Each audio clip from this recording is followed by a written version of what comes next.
नमस्कार विद्यार्थी मित्रांनो, BMS मराठी यूट्यूब चॅनलवर आपलं पुन्हा स्वागत आहे।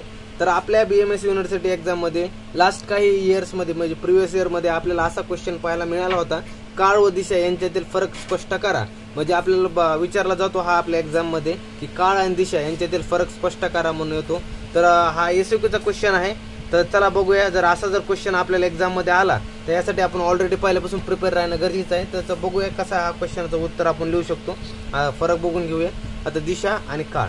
आता दिशामध्ये काय सांगितलंय, प्राच्यादी व्यवहार हेतू दिक। आता इथं काय सांगितलं, काळ काय सांगितलं, अतीत आदी व्यवहार हेतू काळ असं यांनी सांगितलंय। दुसरं काय सांगितलंय, उपाधी भेदाने दिशेचे 30 प्रकार पडतात। जे उपाधी भेदाने दिशेचे 30 प्रकार पडतात असं सांगितलंय।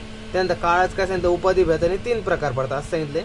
त्यानंतर आता काय सांगितलं पुढे, दिक देश संबंधाने विश्वाचा आश्रय आहे। दिक म्हणजे दिशा, देश संबंधाने विश्वाचा आश्रय असं सांगितलंय। तसं हे काय, काळ काय सांगितलंय, हा कालिक संबंधाने विश्वाचा आश्रय आहे। हा कसा आहे, दिग्देश संबंधाने विश्वाचा आश्रय आणि हा कालिक संबंधाने विश्वाचा आश्रय असं सांगितलंय। आज चौथा पॉईंट काय सांगितलंय, देशिक संबंध अनियत असतो। जे देशिक संबंध असतो अनियत असतो। तसं चौथा इकडे काय सांगितलंय, कालिक संबंध नियत असतो। त्यानंतर पाचवा काय सांगितलंय, जनपद उद्वसांत सकारण प्रधानतेत काळाच्या अपेक्षेने दिश कमी प्रमुख आहे। म्हणजे दिक कसा आहे, कमी प्रमुख सांगितलंय।